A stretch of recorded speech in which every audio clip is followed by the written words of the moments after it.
Now we get to get into some...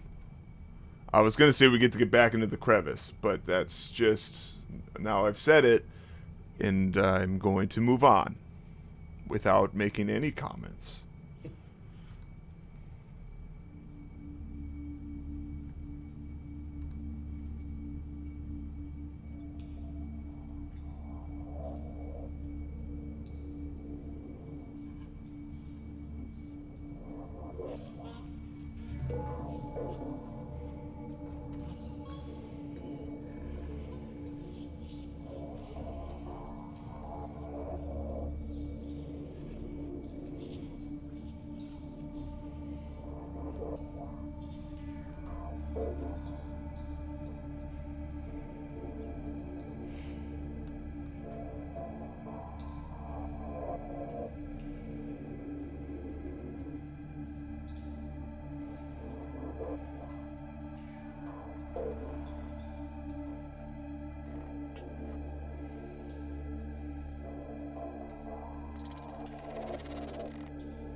Oof. Whoa. Crevice is not is it's so bizarre. When you said you're gonna take us on a trip in your favorite rocket ship zooming through the sky, you did not tell me we were gonna crash land. Like, talk about a storytelling through music. I see the conflict start with the storm and peak with Crevice. Yeah. Yeah. So kind of the whole idea for this, like beside just being a embodiment of a panic attack, at the end, I kind of, I guess, break the fourth wall or whatever you want to call it. But it says you're still the one in control, and then you hear like a Mm. click, almost like it's like fast forwarding like a tape. Yeah. And kind of the idea that it's like, you know, because it's because it was almost a reminder to myself because it was like freaking me out. Mm-hmm. But it was this idea that it's like you're in this world that you've created, and it's like, oh, it got scary, but almost like in a dream, like almost if you're in like a lucid dream, it's like if you know you're in it, it's not as it's not as scary anymore. It's like, you know, turning the light on. Yeah. I like the beginning because you can hear the water dripping from the storm. You can hear like the transition from the storm to Crevice is so incredible. And then we have to get out, and it is not a it reminds me of all these other books I've read where the main characters are trapped, and you can sit there and like maybe where you fell into the hole is safe, but you can't get out unless you go deeper in. And I don't know. One of the things I loved throughout the whole song is you have this little like hey hey, this little hee hee like in the background. I don't know. What is that? I don't. I'm trying to find a moment where it's in the song, but I love it so much. It's just this little background sound, but it does so much.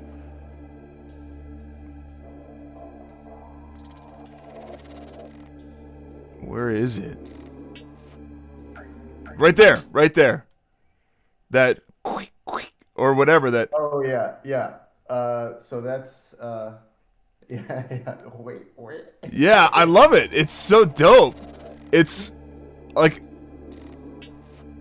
Yeah, that's so that was some type of I distorted my voice in some way to do some type of like I don't know. It was like I don't know. I said a word into the mic. I don't remember what it was, but then I just pitched it down a bunch and affected it in a way where it's like almost like a drum hit kind yeah, of. yeah. And yeah, so it is layered pretty like sparsely, but it is throughout the song in like a certain rhythm. Um, so with this one, something that just I don't know for any fellow music nerds. So I made it in 60 BPM and half timed it. So it is like almost it really is at a BPM that you can't really follow, Mm. which is kind of also kind of just added to that. Like it's I wanted it to be as sporadic feeling as possible. But yeah, that first drop is half timed, and so it's this really weird, super slow kind of like stretched out. You almost don't know when the next drum hit's coming. Yeah. Um, and kind of adds to that feeling of just like chaos and but something that was fun for me is like maybe it's just because I listened to it so many times creating it but like I eventually you kind of do I feel like settle almost into that rhythm even though it is kind of hard to find Yeah. there's almost you almost find like my idea was to like pick out one sound that you could almost hang on to as a constant but have that sound Ooh. change from bar to bar so it's like you're still being thrown around but like you Ooh. latch onto something new as each thing progresses and so you're not really like it is kind of that idea of going a little bit deeper it's like okay I can grab onto this now or whatever it is And that yeah just adds to the story, doesn't it? I mean, like you have to latch onto something in order to carry you out of the crevice, out of the storm. You have to there I mean like in right here, it feels like hyperventilating.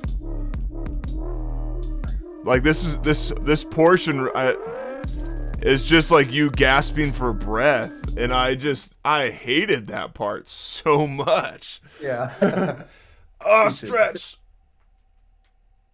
That was uh, good. That was necessary. Yeah, it's a weird song. It's a scary song. Well, and that's the part is like I hated it so much that I liked it. I don't know if Yeah, that makes any sense. it does. Yeah, no, I it was not a song that I expected people to want to listen to more than this. I like this creature I almost thought of at 215, like this unsettling something's in the darkness with me making Yeah. noise and I don't want to go by it. I loved it. It was so creepy. Yeah. So I tried to kind of give it. I love Lord of the Rings, so I tried Yeah, to kind of give Schmeagol, it let's that Smeagol go. feel. Yeah, that's kind of what I was going for. So yeah. That's good. I love it. There was I like this conflict that we had, and we're getting to resolution only because I'm looking at the title of the songs. That's the only we have Forest of Light, Reflection. I know that we're getting to resolution, but the end of Crevice is like it's the end. The end is the seeing the light at the end of the tunnel. But I almost feel like you're now like you have to remind yourself at the end of the song that you're still in control, which I love. But what I'm hearing, the way the music makes me feel is the light good? It's an uncertainty of do I want to leave the cave? Like I love there's like this minor key undertone, almost Yeah. like I don't want to leave the cave. Is the light actually good for me? That Well, and that's an interesting way of looking at it because it is kind of like with that concept of having to having to go deeper into it. You're choosing to go deeper when in reality, the whole time in theory, you can get yourself out by yeah. just maybe by going back the way you came or just by acknowledging that this isn't real if you want to look at it like that. Um, but yeah, so I appreciate that look. That's an interesting way of looking at it.